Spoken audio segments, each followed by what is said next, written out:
Welcome back to Snacks and Scotch. I'm your host, Sylvie Bona, and this is episode number 8. And today we're talking to Stouty, okay, Chris Stoutenburg. And Chris is one badass dude.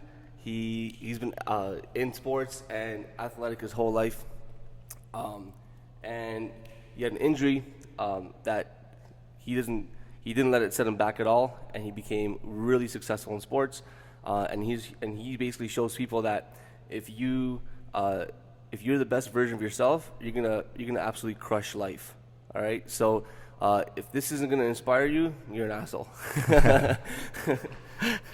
All right. So a couple of things, like if you go to his Facebook page, I went to his Facebook athletes page, and I was gonna be like, oh, Chris has all these accolades and awards, but I was like, honestly, we don't have time for that.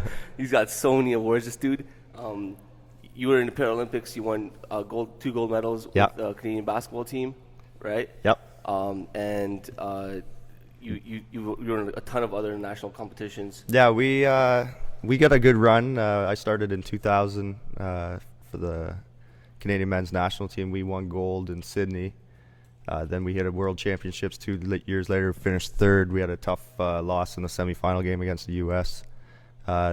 Redeemed ourselves again in 2004 in Greece with a gold. Won gold in Amsterdam in 2006 in the World Championships, and I actually came home with the City of Amsterdam award there, which is MVP, tournament MVP. And then we had another tough loss in 2008 to the Australians in overtime for silver, which is, it stung for a while. That was one of those people who are like, well, it's a silver medal, but like when you're aiming gold all the way through, it's one of those things that, after years of reflection, I'm like, I'll take the silver, but but you still want that gold, right? Yeah, like I grew up playing basketball my whole life, and when you're in the finals, you're expecting to win. Yeah, you're expecting you got there, you're gonna win. Yeah, and then we just had we had a little bit of a collapse in the third quarter. Other than that, we played the game we needed to play, but that's basketball, right? Game is up and down, up and down. You try to minimize the lows and capitalize on the highs.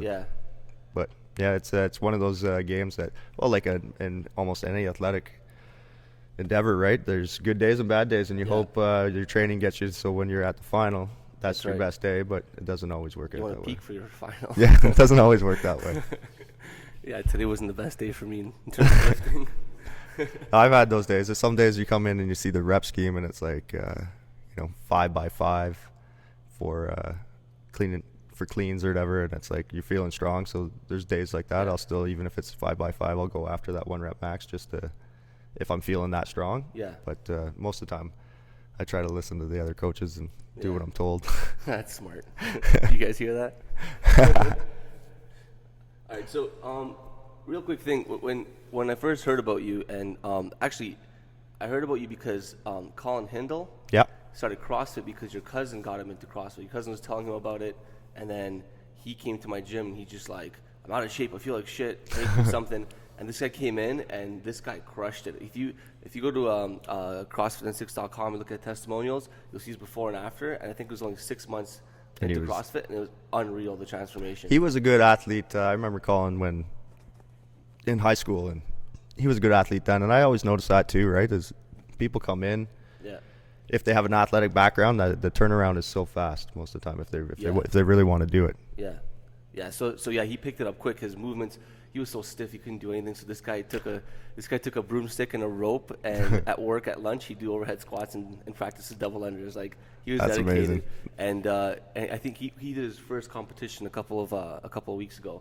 Oh, nice. I think my wife was his partner, I think. Nice. Yeah, she was. Like down in the GTA? It was like Feed the Beast box battles. Okay, I saw that was that. The first one. So that was kind of cool. So with the injury that happened, like, what I hear all these different stories, and then people say, dude fell off a balcony. Then I heard you fell off a deck or whatever. Like, what actually happened to clear things up? For the record.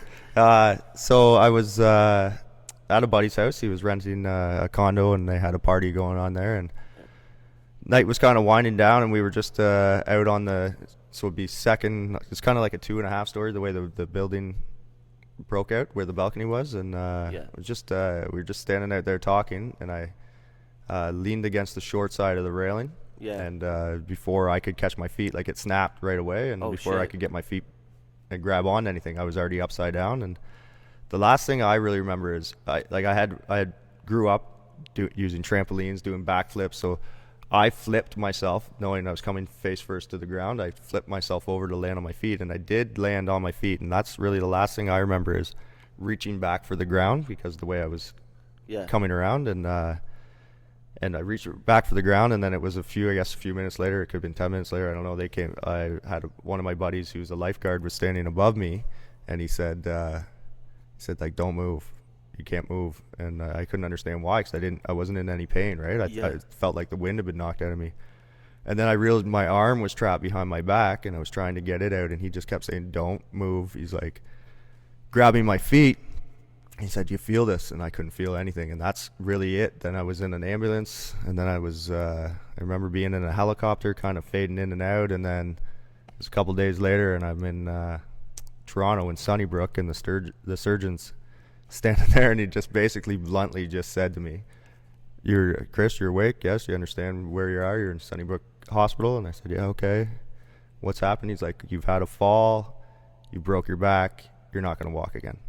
Like, just as blunt as that is, right? And like, that was my first kind of real memory coming back in and out of it. And so I ended up, it's a T6, T7 break. Yeah. So just above the belly button. Yeah. Wow. Yeah. That's crazy. Yeah. It was, it's one of those things that it's a burnt in your brain, right? Like, I can read that moment, his words, what he looked like is going to be in my head, I think, for the rest of my life. Yeah. But that's the way they got to be too, right? Yeah. Surgeons, they got to be That's right. stone cold, and that at least he put me back together, right? It could have been worse. Yeah. Oh, yeah. So, right here. So the craziest part is I actually copied something from your Facebook page I want to read out. This kind of like gave me goosebumps because the story you just told, I know that if I went through that personally, I don't know if I'd be strong enough mentally, emotionally, spiritually to kind of continue doing what I like to do in terms of sports. I'd probably just sit at home and drink whiskey all day and drink scotch all the time and watch like reruns of Family, like some family show or whatever. Yeah. Fresh Prince or something. So this is what you wrote. You said 1997, June 18th, I fell off a balcony, broke my back, T6 level, crushing 3 vertebrae in my spine. But what happened next is what I'm here. It's what I want to share with you. My physical appearance never changed. My drive never changed. My love of sport never changed. The only thing that changed was my mode of transportation. A wheelchair became my chariot of choice, and I push the chair to its limits. And when it gets in my way, I exit that sucker and continue to move by any mode possible. All right. So that's some real inspirational stuff right there. When I read that, I was having actually a pretty bad day. We have 2 kids, and our kids are wonderful, but my one kid his molars are coming in, so he's a handful right now. Yeah. And I was just stressed out, and I was like, I don't want to do anything today. I don't want to go to the gym. I don't want to do anything. I just want to lie on the couch. And then I read that, and I was like, fuck this shit. I'm gonna go lift some heavy weights, and I'm gonna work out. I'm like, you kidding me? Yeah, it's like when it first happened, like when he first let me know what happened, there was a good 24 hours of like, because you're still drugged up. I don't know if I even grasped everything that had happened, right? Like, and the first thing they said is, oh, we're gonna give you more morphine or whatever, and I said right away, I said, no more drugs. Yeah. I was like, if I'm gonna deal with this, I don't want to be drugged up. I was like, I'll deal with the pain. They put they had just put iron rods in my back. There was like 70 staples, a couple clamps, lots of screws, put me back together, and it hurt. Like, it was, I'm telling you, like, it was a pain that I'd never felt before. But I kind of used that pain to keep me awake. You know what I mean? Like, to be like, keep your head clear, because it would have been easy. And there was a lot of guys I went through rehab with that said, give me the painkillers. I want to, like, they're not just killing the pain. Yeah. They're killing the whole reality of what's happened, right? They're just trying to go somewhere else and not think about it. So I said, no more drugs. I don't want anything. I was like, I'm going to suffer through this, and part of suffering through this is going to be my drive to get moving. And it worked. I don't know if it'll work for everybody, you know what I Yeah. mean? But it worked for me. And that's the way I've kind of dealt with my life in general. Is like I'd rather live it and feel it, you know what I Yeah. mean, than to hide away from it. So That's right. there's lots of times where, you know, you have bad days. Like it always comes across like, wow, you're such an inspiration. There's days where I'm like, man, Yeah. this sucks. Yeah, you know what I mean? absolutely. But you just have to grab onto that and be like, well, it doesn't suck that bad. I could have died Yeah. very easily. Could have broke my neck and been in a lot worse shape. Could have been tons of different injuries, right? I could have had a brain injury and not known where I am. Yeah. Like, so, and I still have the ability to do what I want to do. And when I say like if I can't get somewhere in a wheelchair, I'll be like to a buddy, grab my hands or grab my feet. I'll walk on my hands, like, you know what I mean? And I want to be in that shape. That's one of the reasons I CrossFit, right? I want to be in the ability that if I want to do something, I can do it no matter if the sign says no wheelchairs or the sign says, you know, like people say, oh, you can't do that. That's not going to be possible. That usually just makes me angry enough to go and do it. Right? You can't teach someone how to snatch from a wheelchair. Yeah, no, you can't do that. No, that's awesome, dude. I think and we've been touching on this quite a bit lately at my gym. The mindset. If you want to be successful, you have to have a specific mindset of achieving that success. Because most of us, no matter what you do, no matter who you are, no matter what circumstance or situation you're in, you're gonna second guess yourself a lot. So if you can get into a mindset that that you think positive, words of affirmation, stuff like that, just positive self-talk, that's already the first step that you're going to take toward being successful. And the fact that you just said, screw the drugs, I want to meet this head on, and I want to like own this shit, that's cool. That's the way you gotta, like, in my mind, and people, you know, I understand, like, because people are like, I couldn't do that, and you don't know if you could do it until you're there anyways, but like in my mindset, that's just, there was no other option, right? Like the other option was quit, and like, who quits? Like, right? Like if you quit, if you're a person that quits, then there's more things wrong with you than you know, right? Like there's other things. It's not just like, oh, I'm not strong enough to do that. You've got some inner battles that you need to solve, right? And everybody can do it, but like I have no problem with people saying I got to scale that back.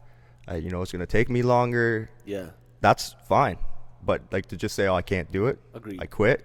Like if you have to run 200 meters, walk. Yeah, walk, crawl, get it done.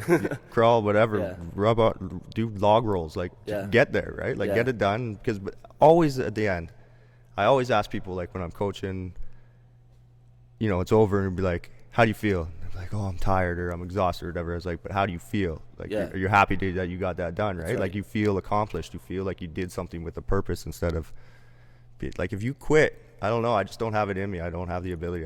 That would eat me up. Yeah. All day, all year, whatever. That would always come back to me. I would have to, if I quit on something, I would have to come back and finish it because I don't know if it's like an OCD thing or whatever. No, It would just eat me alive. Same way. It's the worst feeling in the world. I remember when I had a bad day, and I think I was doing I was in the garage by myself, and I was doing Badger. And I didn't eat enough either. And after the first round, I felt like, hey, I'm like, screw this. Like, no and more. I was like, I quit. And I didn't finish the workout. And it wasn't because I couldn't finish it. I wasn't even that tired. It was just mentally I wasn't there. And I wasn't mentally tough that day to just finish it. And I swear to God, dude, I will remember that day forever. And this is like 2 years ago, and I still remember that workout. And when I get into a workout where I feel like quitting, you remember that? I remember the anger I got from the regret of quitting Badger, and I was like, I'm never quitting a workout. I don't care what it is. And I remember doing a workout that just seemed impossible for me. Handstand push-ups are not my thing. I'm pretty heavy. And it was deficit handstand push-ups. It was a hero wide. I forgot what it's called. Deficit handstand push-ups and power cleans. And it was heavy power cleans, and it was a reverse ladder. It was a 10 to 1 and 1 to 10. And my muscles just wouldn't go. So I just sat there for like 2 minutes doing this, and then got one at a time. Well, that's the thing with handstand push-ups, right? Like when they go, they go. Like every time you watch people, you're like, you lose the handstand push-up. When you hit that failure point, you got to do it. You got to sit there and let your body recover. That's awesome, though.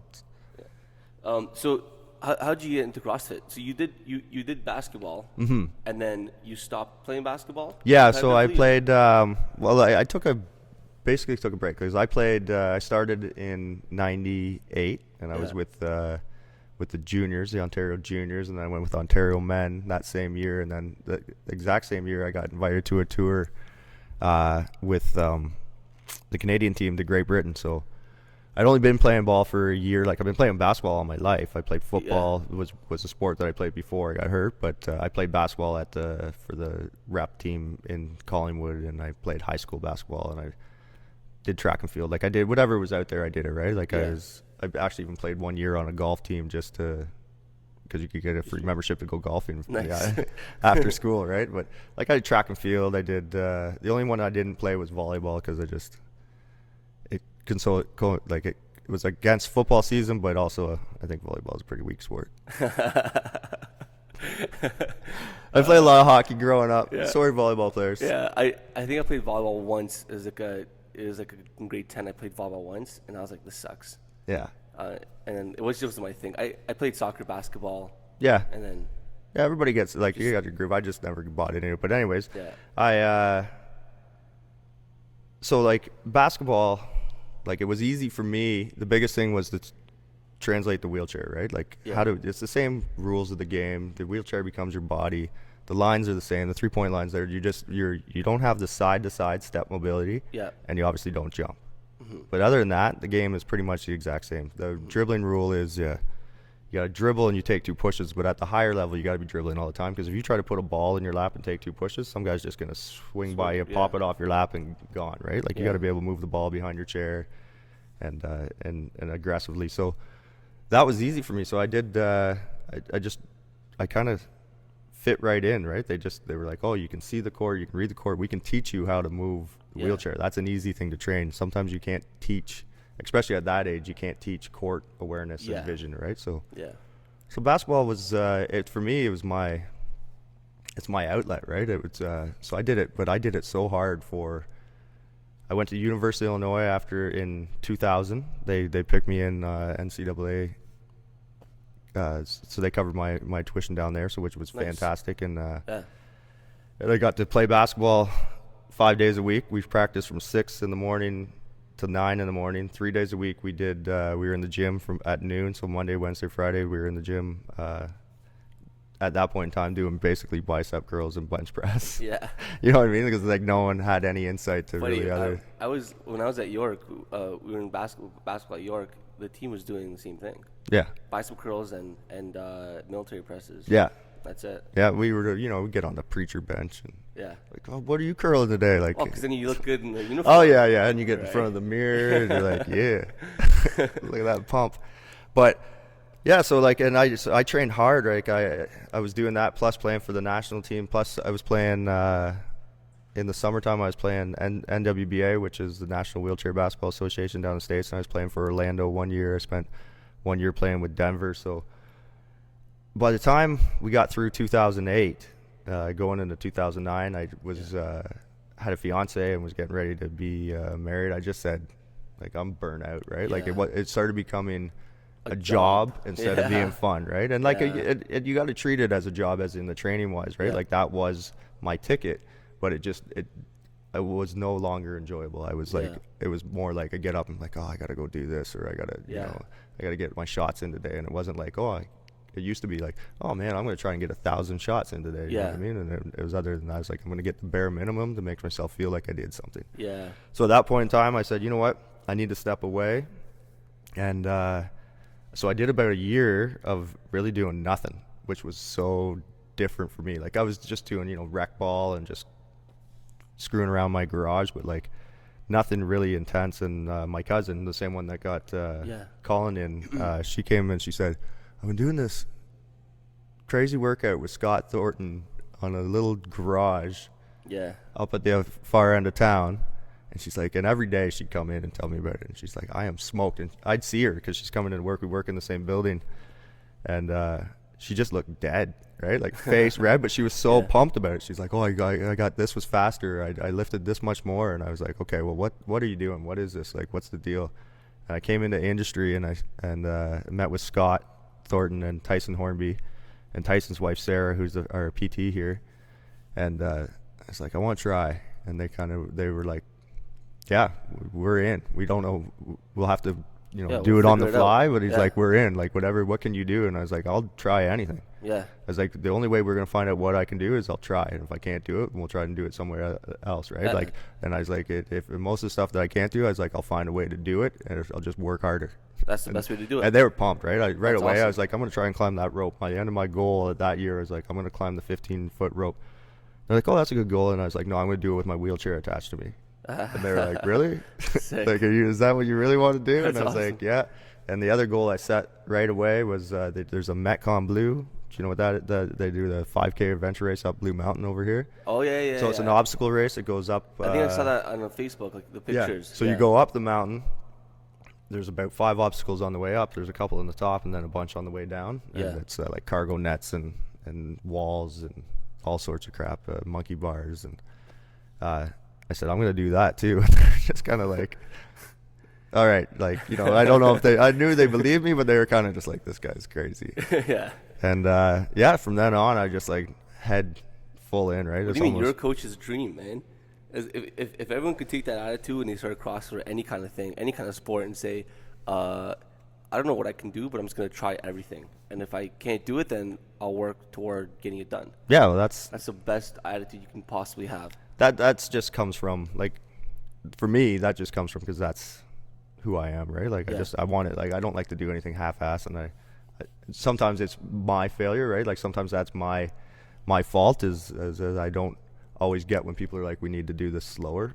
Yeah. Like, my biggest problem when I first started CrossFit was I redlined every workout. Right? Like, I was like, like 3, 2, 1, that thing going off, and it was like sirens were going off in my head until the clock stopped, right? Yeah. Like, and I had no control of, like, man, you got to pace out a bit, or you got, you know, like, I'd redline and hit failure and be stuck for like 2 or 3 minutes just because I'm like, Yeah. I can't move the bar, I can't lift it because my muscles are just like, whatever you're doing. Like, Yeah. and especially because I do everything with the same muscles, right? Like, Yeah. today when I was coaching, I'm like, you know, use the run to recover, and they're looking at me like crazy. I'm like, I wish I could get out on the run to Yeah. recover. I get out on the run to wheel. It's like, I'm not recovering. Yeah. Like, I'm just now pumping the same muscles I pumped before. So Yeah. they kind of look at you funny, like, oh, we got to run to recover. But I was Or like, when you that's, tell people double unders is like your break. yeah. They're like, what are you Like, talking what are you about? talking about? It's the easiest thing you can do if you get them. Yeah, exactly. Yeah. So we're gonna take a quick break, and we'll be back. Awesome. Hey, welcome back to Snatch and Scotch. This is a part 3 of a multi-part series of the functional dumbbell. Today we're going to cover lunging and some single leg work. I like single leg work and lunges because it preps the athlete to be strong enough to do a lot of the other explosive movements that they need to do. You focus a lot on single leg work, usually their squat will go up, they'll be a lot more stable, they'll be in better positions, okay? Because we always compensate, especially in the hips and the knees. We have certain ankle restrictions, so you can do a lot with single leg work. Okay, and the first thing we're going to cover, obviously, is going to be the lunge. With the lunge, you can do it with or without dumbbells. Really important thing, a couple things to note is that you want to be shoulders back in a nice straight line, core braced. I'm going to take a step forward. And what we want to do here is get our back knee down and keep a nice upright torso. What we don't want to do is push forward and break that solid lower back and lean forward. The weight's going to pull you forward. Everything's going to be out of alignment. You're going to start compensating in really bad positions. So, medium step, down, and forward. Alright, pretty simple. From the front, I'm going to step, go down, I'm going to step forward. A couple things to be mindful of is as we step, as we come up, if we use weight that we're not ready for, we're going to kind of dip forward and push off that front leg. Okay? So we definitely don't want to do that. We want to avoid that. Step, down, and we're going to push off of both legs as we stand up. Okay? So that's the basic walking lunge or stationary lunge. Really, really great movement. The next thing that I like to play around with is get people to do lunges with one arm, nice and straight, Okay?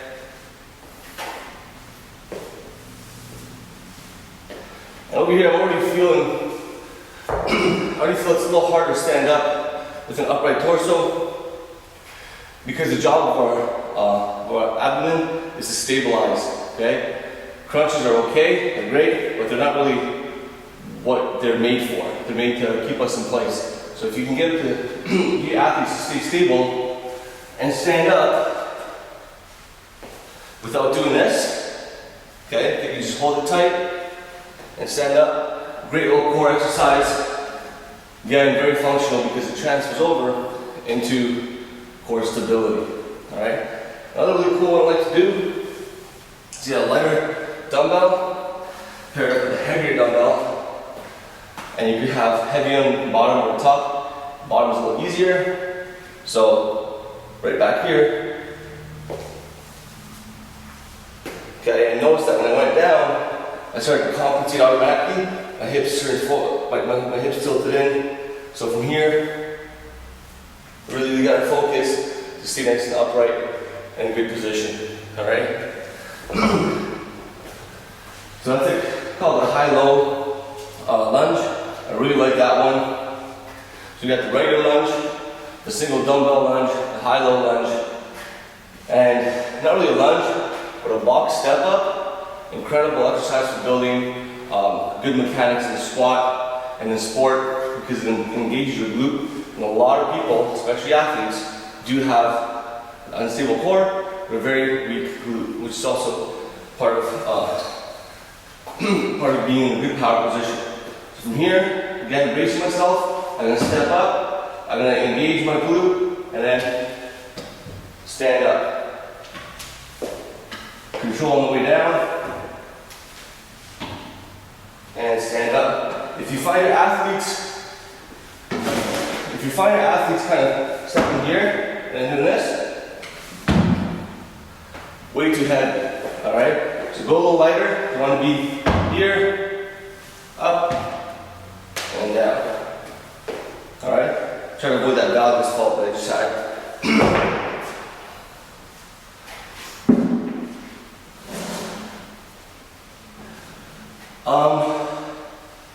And the last one we'll look at is the front rack lunge, which is really nice. You can do this for any variation. Basically, you've got the dumbbells, hold them in the front rack, resting on the shoulder, arms forward, and from here, we're going to walk forward. Okay? This is nice because if you do have core stability, they won't really be able to cheat, okay? Wouldn't start too heavy on those, and then as your athlete gets stronger, as you get stronger, you can progress, all right? So that covers a multitude of single-legged lunge work. Incorporate those more than anything.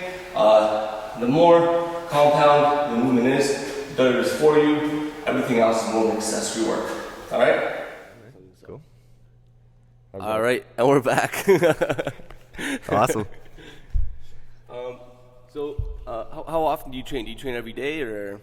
I was on a 5-day, like 5 on, 2 off for a long time, and then lately I'm doing 5 days, but 3 of those days are hitting the workouts, and 2 of those days I'm working on. I get right out of my chair and on the far side of the gym on the gymnastics mats there, and I just work mobility stuff. So I'm doing a lot of, I'm learning, trying to teach myself how to crawl. Doing like rolls, making more use, like when you're in a wheelchair, you're isolating a lot of muscles, right? Like there's a lot of things you're not using. So I'm trying to engage more and more in those, so then I can engage them more in a workout, right? Like but yeah, I like to try and get 5 days a week if possible. Sweet. And sometimes it ends up being 6 because there's a strongman workout here on Saturdays that I tried to tell myself or on Sunday, I'm like, I'm going to rest this week, and then I see it. I'm like, I got to go do that. Yeah. So what's the focus of your training? Is it just, do you have a specific focus? Is it just basic functional movements for life, or are you going to start competing? I know that you're involved with some kind of like the adaptive athlete stuff in the States, or? Yeah, so I did I had my first competition down in Dallas, and It was good. I got crushed. Dallas Heat was a lot more than Yeah. I was mentally prepared for, and the first two workouts, I let that get the better of me, but I managed to pull it back around. I finished in third at the end, and Nice. which was good. And it was like only a few points out of the actual first place, so it was good. And it was one of those things that you got to do it to learn it, right? It's a lot different than being in the gym and the Yeah. clock goes off and you're on your own time, and all of a sudden when it's competition time, it was like I just have a couple things I want to learn, so I want to get in a little bit into that. I definitely use it basically for my everyday, right? Mm-hmm. Like, and I've made the decision that I'm going to go back and try and play with Canada for Rio, Yeah. for 2016 for the Olympics coming up. So that's Nice. I've been playing out of a team in Vaughan, so Vaughan City Lashers. I've been playing there for the last Oh, really? 3 years. Yeah, Like Vaughan, like Vaughan, yeah, like Toronto Wonderland Vaughan, yeah. Oh, cool. Yeah. I grew up there. That's where I grew up playing basketball. Okay, so we're at what's that? Something Velour Village or Valley Village. It's like half a school and half a. Oh, yeah. It's a big complex there. I and know what it's- it is. It's a public high school, and then Yeah, there's like a pool. and there's like and they have a couple I forget gyms what that off place of is that. called. I played there a bunch of times. Actually, when I finished, when I was done with university, we played adult pickup all there Oh, all cool. the time. Yeah. And Andrew Wiggins used to come play with us. The kid was in grade 8 and he was playing adult basketball. And I mean, he was a kid and he wasn't gonna keep up with the big guys, but he was so intelligent. Yeah. And his dad played with us, right, Mr. that's Wiggins. cool. He played for the Houston Rockets. So yeah, it was a lot of good basketball coming out of Vaughan for sure. Yeah. Speaking of NBAs, growing up in high school, we ended up. I think we were playing Eastern Commerce. Oh yeah. And Jamal McGlure Yeah. was on that team. Yeah. And a vivid memory of like no one wanted to go inside. Okay? Like, this guy's way bigger than anybody Yeah. we've ever seen, and like could move, right? Yeah. Like there's a difference. Sometimes you see a big guy that you just got to step by and you're Yeah. by, and I have a vivid memory of catching the ball. I played like a 3-guard and swinging it like a skip pass to the other side, thinking, yeah, we got him. Yeah. To my buddy at the 3. And McGlure took one step from out of the key as he was shooting a 3 and threw the ball like 3 or 4 stands up, like just boom. It's like, who insane. blocks somebody at the 3-point line standing in the key? Actually, during your time, because I'm a little younger than you. I'm 31. So I'm 36. Okay, so during your time, the Vaughan team was very, very strong. They're the only team that beat McGlure's team. Beat They're the only Eastern team that beat Commerce, Eastern yeah. Conference. They went undefeated for like so long, and Vaughan actually. Do you remember was what the they were only team that called? beat 'em. I think we probably ran into them. We usually, like, cause we usually just go into a Vaughan. couple tournaments. It would just be Vaughan, Yeah, yeah. just Because Vaughan. like we ran into Streetsville, Eastern Commerce, Morning Glory, Morningside. Morningside. Yeah. Yeah, and those teams, like, we had a good team, and we could compete at those levels, but Yeah. we were like what you would think a team from Collingwood would be. We moved the ball and we shot the ball. We shot the ball, yeah. Like, it was just, we were very textbook, right? Like, Nice. sorry, phone's gonna be ringing. That's There's no all one right. here. That's cool. Yeah, I know. We had a team like that, a very well coached team. I think Huron Heights. They were in our division, and we were in. I think it was the semifinals, and it was my senior year, and we were up by. I think we were up by like 6 points, with like 2 minutes left, and one of our guys, just I don't know what happened. He fell apart, but his man just started destroying him. Hit threes after threes after threes, like 3 in a row, like unreal. And we were up by 1 point with like less than a second on the clock. Yeah. And they had the ball. They had the ball right behind the net. They were inbounding the ball, and they had a guy who was like 6'9". They just threw the ball up. The guy went tip. Just and tipped it in? right in at the Oh. buzzer, and we didn't go to the finals. Didn't go to OFSA. Man. It was like when you said you don't forget those moments. No, I'm man, still not gonna forget yeah. that moment. Yeah, those things so burn mad. in your head. Yeah. Oh, that's tough. So are you involved with adaptive athletes? Like, what's your plans? What's your plan with that? So right now I do like a ton of people contact me on a weekly basis that are either starting or been in it, and they found my stuff online, or Yeah. someone's directed them to me. So I do a lot of just like trying to say, here's how I've adapted. I've had almost 3 years at it now, so I got a good Yeah. amount of. I've been at the lowest part of like the bottom of the scale of trying to figure out how to do a movement that's finally progressed me. So I have a lot of progressions to get to a movement as well. So I try to just feed, like, because I just want to help as many guys in my situation or different situations that want to get involved, right? So I try to I use my YouTube account, and I use I've got a little bit of a document I put together that kind of breaks down the movements, and I'm working on building that into a video base, kind of like how Carl does GWOD, Carl Pally, and so he'll do a breakdown of a movement, and then there's an archive, right, where people can get into. And I'm so mad that I didn't get the hat. You got the freestyle hat. I bought the book full price at like Chapters. It was like $60 or something like that. I should have pre-ordered it. I would have gotten the hat. So mad. He I'm in that book. Oh, are you? Yeah. I haven't. I just got it. I didn't even. So I met Carl. It was probably 2 years ago. I met him down in Toronto. Oh, yeah. He brought me down. He had saw my stuff online and said, I want you to come down to, he was at Coliseum doing his freestyle seminar. Oh, cool. So he asked me to come down and go through it with him, and we kind of stayed in touch after that, and he interviewed me for his book. So at the back, the last chapter is the people that he's inspired by. So nice. I got a couple pages in there, and then that's how I scored that hat. And I was like, man, I need it. He was like, what do you want? Like, what do you need to do the interview? I just want that hat. Yeah. Give me that hat. It's a sick hat. Yeah. Can't go wrong with a snapback. No. And some of the ladies in my gym don't like my flat hat, but that's okay. It is what it is. Get with the times. Yeah, exactly. Yeah. So Carl, he's been good. So, and he's always back and forth with me, and he actually is in the same position that where I'm at, is where he wants to start looking at adaptive movements and breaking them down. So we're going to try to work on a project together to do that. And I've pulled in Kevin Ogar. We've been in lots of conversations with him, getting him. He's doing awesome. He's going to be a beast, man. Like he has that CrossFit background already. So like showing him the adaptions, you just usually got to tell him. Like I don't even have to send him anything, or it's like, oh, this is kind of, I flip my chair this way, or I do this, and he's like, yeah, I got it. Yeah. Like, he's just that strong. Yeah, I saw an interview with him. He was on the Barbell Shrugged with the Barbell Shrugged guys, and he was saying like, if he didn't eat and train the way he did, he probably would have died. What he went through, and he goes, now it's just like I just getting on a chair, doing whatever I want to do, and just like love being strong. So yeah, he's got a good mindset. He had to. I'm sure he probably would have been thinking around the same way, because he was coming from something that he was already goal driven, right, and oriented, so it's not hard to flip that around.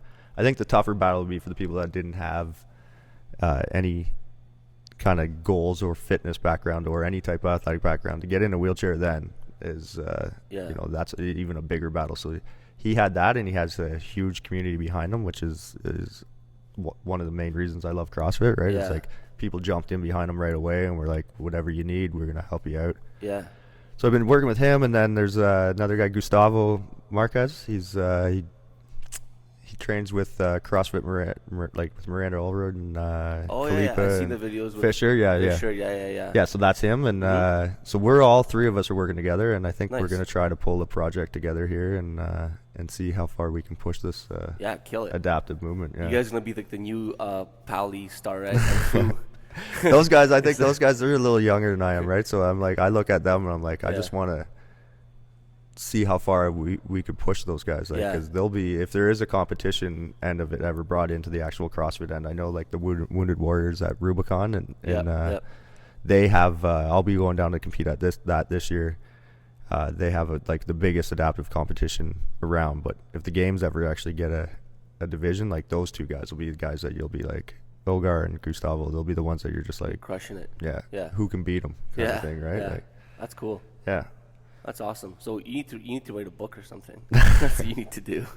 I need to find some time. I too have a son too, right? Oh, do you? He's it'll be 18 months tomorrow. Oh wow. Yeah. So about the same as, I think mine's 17 months now. So his teeth are. He's got his hand in his mouth. We're going through the same thing. And boys are just a disaster. Right? Oh they yeah. Just want to wreck and tear everything. Well, he doesn't know. As I said, he learned to walk at 9 months, and at 9.5 months he started running. And he is like, he never walks anywhere. It's like he gets up in this playroom, he runs to where he's going next. He runs. He spends all day like when he's with me, he spends all day mimicking, right? So he can snatch. I can tell him to pick up a broomstick, and he can snatch from the floor. He squats on demand. He moves the coffee table more than. So I got a month to get my kid to that level. Yeah. He quick. He came like he's super. He just like in general was advanced. He came out full head of hair. He has all his teeth. Like his teeth are just. I think it's just his back teeth that are coming through right now to finish it off. But yeah, he just. He's a big kid. Like just. Yeah. He goes to daycare, and he's at 18 months. He's bigger than most of the 3-year-olds. Yeah. Right? Like he's just a crazy. big. I'm 6'4". Probably right now about 200 pounds. Before injury, I was usually right around like the 220 mark, right? So, and his mom, like my wife, is she's like 5'8" or 5'9". So, so he's gonna be big, I think, just genetically wise. But he just picks things up really fast. He doesn't talk a lot. Like he knows what he wants. He's juice, cheese. He likes cheese. Kid likes his cheese. But like he knows what he wants, and he'll say that. But physically wise, he's developing fast. But I don't know. There's little girls and stuff that are in his daycare that are like tiny, and little boys too that are like full on like starting to throw sentences together. Where he's more like, I'm gonna move the coffee table. Yeah, which I don't mind. My kid talks a lot because I have a 4-year-old who talks a lot. Oh, so he just mimics her, but he doesn't say very much. He says the same thing over and over again, like that. He says ball. Everything's a ball. We just went through this battle every time we go into Walmart. They had balloons. Yeah, I have to buy the freaking ball all the time. Yeah. So they had balloons, and I'm like, you're 15 months old, and we're having an argument every time. He'll be like, ball, and I was like, no, it's a balloon. It's like ball, and I'm like, no, man, that's a balloon. So it was good though. The other day we came in, and he's like, baboon. I'm like, nice. Close enough. You got it. I was like, yeah, close enough. You got it. It's not a ball. But he thinks everything's a ball. If it's round, it's a ball, and he wants it. Oh, yeah. To watch his TV, it's same. It's crazy how they always develop so similar. Mm-hmm. But it's cool when you're active and you have that mindset, and then your kids just follow. And I think it would be, my father was like that. My dad owned a sports store, and like he rode his bike to Windsor from here to raise money for cystic fibrosis. He played hockey. He actually played hockey for University of Guelph, and then had a little stint with the Marlies, Toronto Marlies. Nice. And then my grandfather got sick, and it was a family sports store. So like my great-grandfather opened it. My grandfather got sick, so my dad kind of stepped away from the hockey end of things and took over the store. But then living in a small town, selling bikes and sharpening skates and hockey sticks, he finally just said, we got to stop doing this. Like, it's costing me money to be here. Yeah. And because you're competing with like big box, like big places that can make monster orders and bulk and stuff, and he can order like 5-6 bikes at a time, type of thing. So of course, it was good. When he did that, and it was like a huge, I think, amount of pressure kind of lifted from him, and he got into a job where someone was paying him, and he wasn't worrying about whether or not he got a paycheck and stuff like that. Yeah. And my mom was a coach. She coached basketball. So for me, it fed down, right? Like, so, sure. And that's what I want to do with him, is be able to say, hey, look, like, even though your dad's in a wheelchair, I still can do way more than the other dads can. Yeah. You know what I mean? Like, I was just like, you tell him your dad's stronger than his dad. That's right. You can't climb a rope with a wheelchair. Yeah. And the big thing about coaching basketball is, most of it is like, if you can build court awareness, and you can like give that just give off that information, mm-hmm. It doesn't matter who you are. Oh yeah. Like the best coaches are the coaches who communicate well, and they're able to get their players to do what they should be doing, right, in whatever situation. So I know that when I was coached, my coaches, I had like a technical coach who worked on my skills and my shot and everything, and then I have the actual coach who's the head coach. The head coach who's like focused more on like gameplay and awareness and mm-hmm. where you strategy what you should do. And then at the end of the day, I don't want to say you either have or you don't, but if you're passionate about basketball and you put your mind to it, then that court awareness comes because you're constantly thinking about basketball. You're not just problems. You're not just basketball. You're not thinking about it when you're on the court. Like, it becomes part of your That's right. You wake up in the morning and be like, oh, I should have cut at that moment last night. Well, I coach OBA. So I started with them in the 13 under, the Collingwood Trailblazers, and the year before I got them, they were I think first in the last division, right? So there's 14 divisions throughout Ontario, and I'm looking at them and I'm like, how were you so far behind? Like where were? But I got a bunch of kids the year I came into coach that came from hockey, and I was like, you guys can't play basketball that great, but you're good athletes. Yeah. And I took them, right? I said, okay, I'm going to take these kids. I can teach them to play basketball. That's not hard, but it's hard to teach them to be an athlete. So I took them, and we ended up winning Division 7 that first year, and then last year we were played in Division 5 where we finished 4th.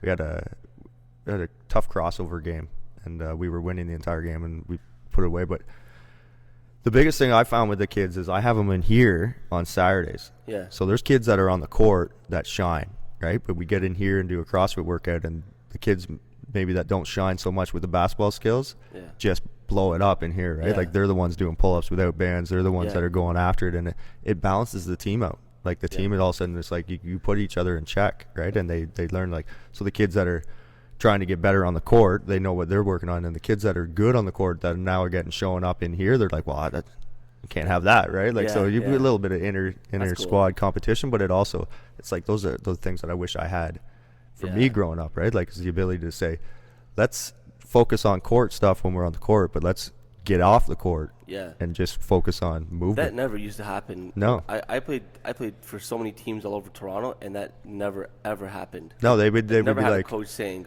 hey, go do some squats. Never. No, they said go home and work on your free throw. Yeah. Right?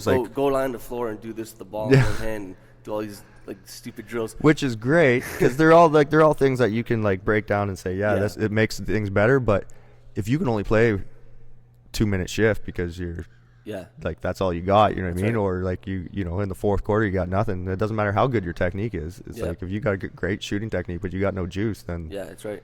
You're better off on the bench, right? Like, the best thing is I had a teacher in high school who was a hockey guy, but he was also like a bodybuilder, and he was like a strength and conditioning coach. He worked with some hockey players. I think he works for the Red Wings now. He quit his teaching job and just does the whole. Oh, that's awesome. Thing. But he was like in grade 10, 11. We did like the weightlifting class. Yeah. And he taught me how to lift weights, and he's like, "This is how you squat. This is how you deadlift. This is how you press." That's awesome. That's all you need to know.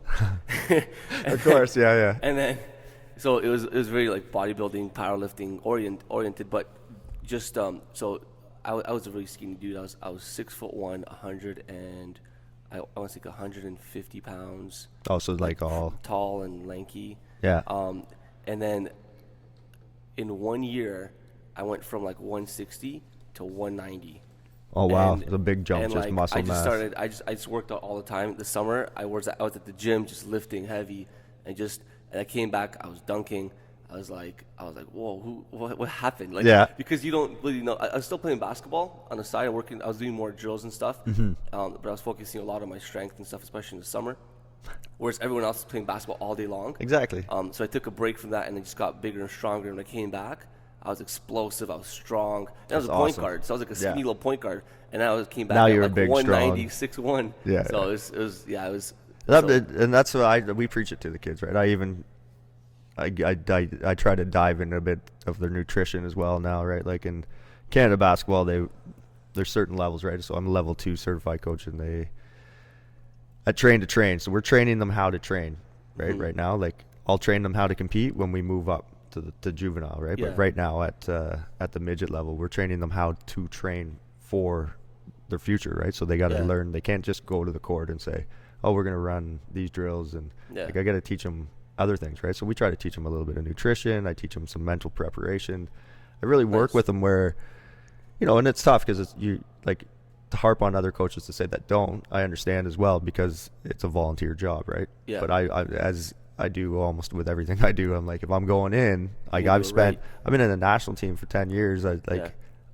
All we did was work on video nutrition journals, strength and conditioning training, on-court training, technical training, like all that type of stuff, right? We do mental training. We'd sit down, we had a sports psych that you're going through the game and stuff. Yeah. So I try to give as much of that back, right? Like if you know it and you learn it, then who says that a 14-year-old shouldn't be doing that? Yeah. If they want to be good, amazing. 14, 15-year-olds, I ask them, I say, who wants to go and play university basketball?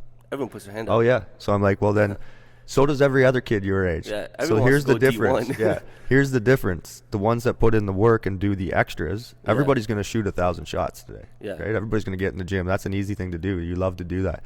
It's the stuff that you don't love to do that you need to learn to love to do. Mobility work too. Yeah, exactly. What stopped my career in university is I got upper and lower patellar tendonitis from crappy landing and lack of mobility work, and I was just, it got so, and you know, you're a pussy if you don't play through it. Oh, exactly. Yeah. So you played through it for 1 year, and then I couldn't walk up steps. It got so bad I literally couldn't walk. Like, it was so painful, so I had to quit completely. I was in physio for 9 months, and I came back and I was dunking again. So I was happy. Yeah, you did happy again. Yeah. But when I came back, I was like in my 4th year. I was done. So I didn't want to have anything to do with basketball after that. But yeah, and it's tough, right? Because that's exactly like you said. Like, you're a pussy if you don't do it. But yeah. We're trying to change that mindset, right? Yeah. It's like, listen, you're injured. Like, I'll say to them, like, if you're smart, injured, man. like, let's fix it now. Like, And don't wear a whole season on it. Yeah. It sucks that I'm 30 and I just learned that now. lesson. Yeah, so that's what I mean. Like, all these lessons I learned the hard way, instead of like doing the same thing, because I had coaches that yelled, right? And I could feed off that. Like, if a coach yelled at me, like, get your ass going, get moving. Like, I can feed off that. But I also had coaches who were positive and were like, break it down for you. Be like, you did this well, but you need to improve on this. But this is also working well. Like, kind of, and communicated with you. And I realized I respond way better to that.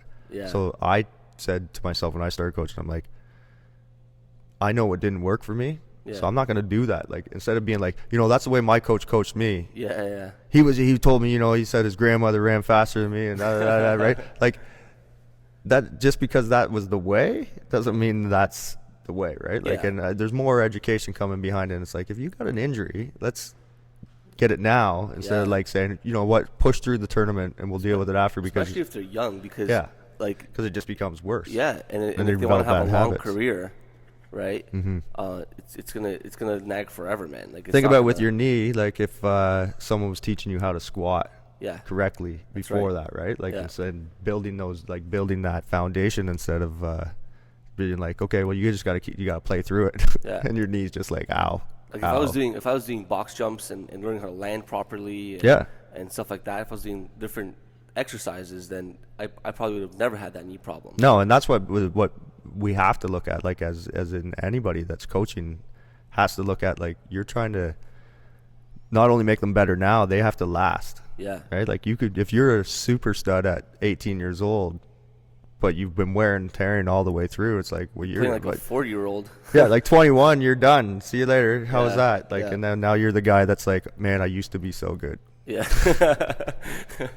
It's true. So, and I think that's true for CrossFit too, as well. Yeah. CrossFit coaches, we have a lot of coaches who are fantastic CrossFit coaches, and other coaches who are shit CrossFit coaches. Oh yeah, I'll say that straight up, because there's coaches who just are, and they're not bad coaches because they on purpose. They're just very passionate, and they want to get people to move and do things. But sometimes you got to be like, you know what? Maybe they're just hurt. Maybe they just shouldn't be doing this right now. Yeah, maybe I just need to scale them back.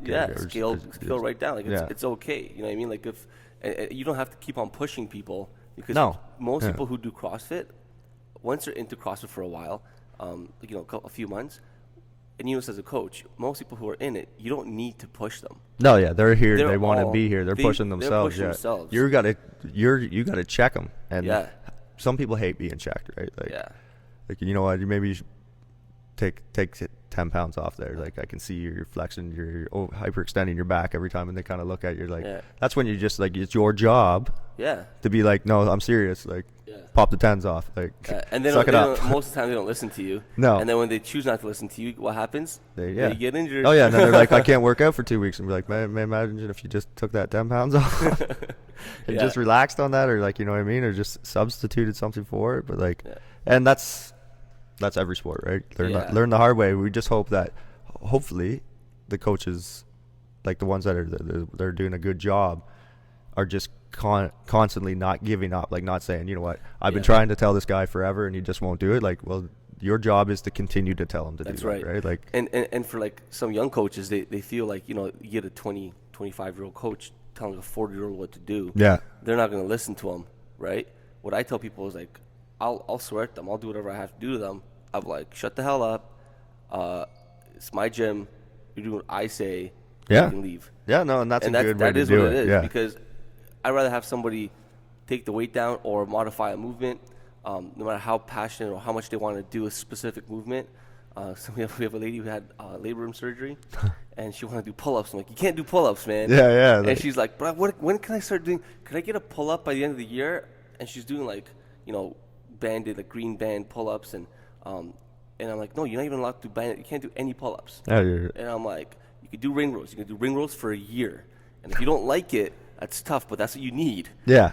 So And that's good though. Like that's like it's you do. There's points in time where you're like, yeah, like who you can push and who you can't That's right. push, and Yeah. you want to push them because sometimes they're like they need it, right? Yeah. Like you're like Yeah. you just need a little bit of a push, but there's also people that are like you don't need that. We don't need to push this guy at all. You like Yeah. run through the brick wall and they try to do it. sometimes right? you need to like tell people, you know what, tomorrow don't come to class. Exactly. Like program, like say, hey, this is my program for you. Rest. yeah, you're Like, your you rest need to day take tomorrow. it easy. And Yeah. and most of them, if they don't listen, eventually they'll get injured, and then they'll learn. And then they learn the hard way, which Yeah. is which is unfortunate. yeah. But That's the way it is sometimes too. But and that's the thing that I feel like I've matured as a coach, as an athlete, is that like I want to be able to do CrossFit till I'm 60. exactly. And I want to be able to do not just CrossFit. If I want to do like strongman, I want to do other stuff. You want to play I wanna- sport, right? Like, what if yeah. you want to go play pickup basketball? Yeah. Like that. This will get And you there, right? I want Like, to do whatever I want to do physically until like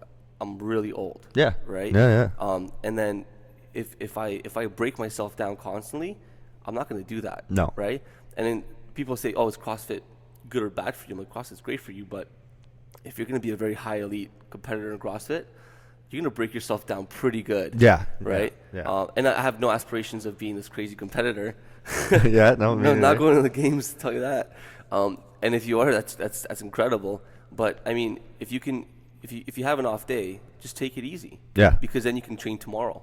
But if you have an off day and you lose focus and then you get hurt, what's gonna happen? You can't train for a week. No, exactly, or longer, and then and you see it all the time.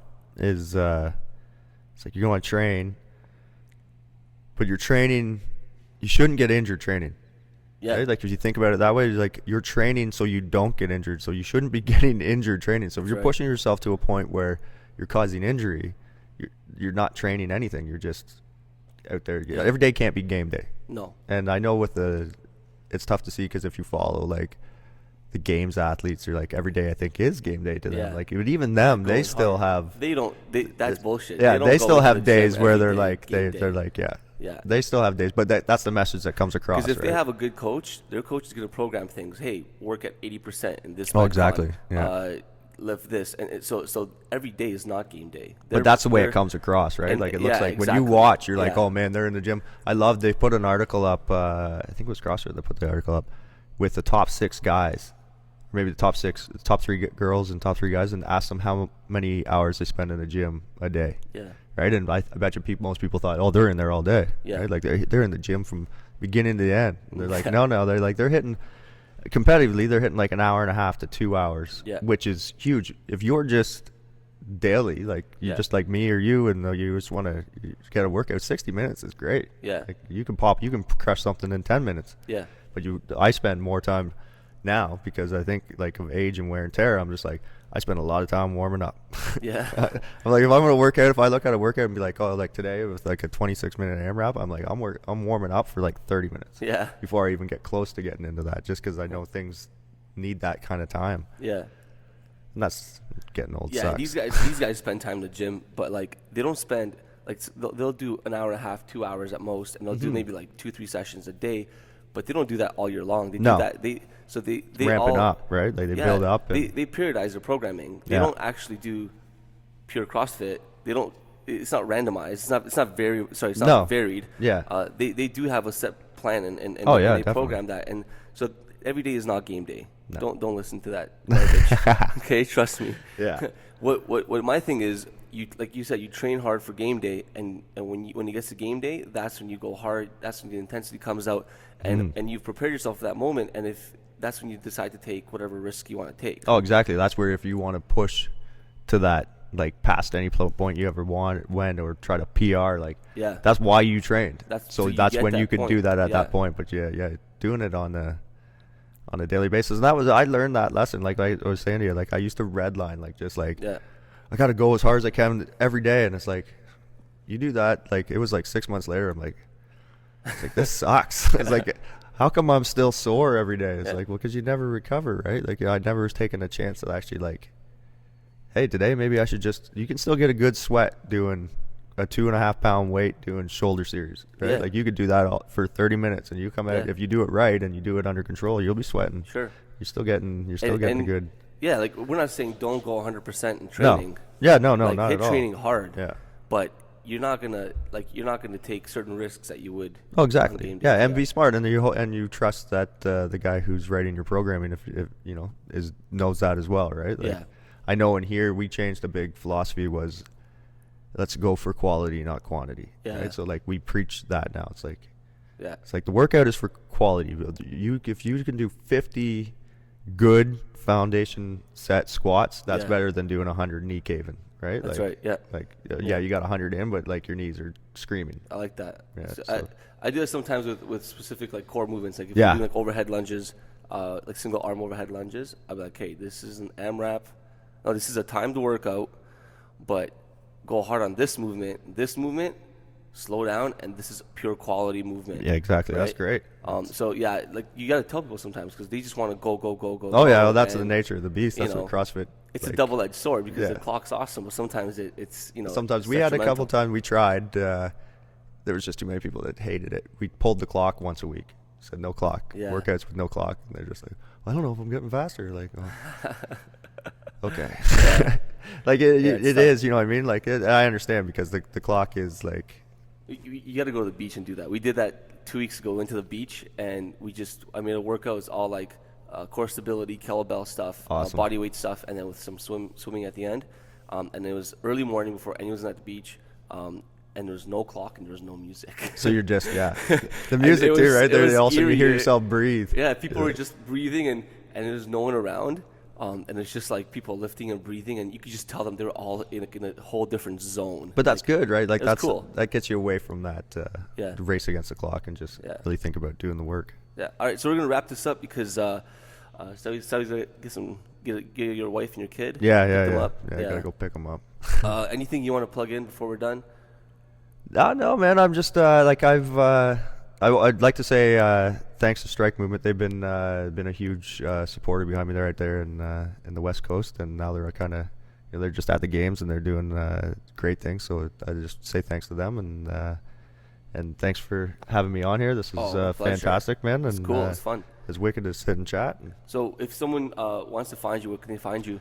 So I'm on social media all the time. So it's Stouty08 on Instagram, and it's Stouty_13, which was my basketball number with Canada, on Twitter, and then on Facebook you can find me at Chris Stoutenburg, aka Stouty, on my athlete page there. And Yeah, cool. And I have same thing, Chris Stoutenburg on YouTube. I post all my videos either through Instagram or mostly on YouTube. And Awesome. yeah, Nice. All right. So if you like the show, go to YouTube for the video version. SnatchedandScotch.com as well. Go to iTunes, give us a 5-star review, and see you next week. Peace out.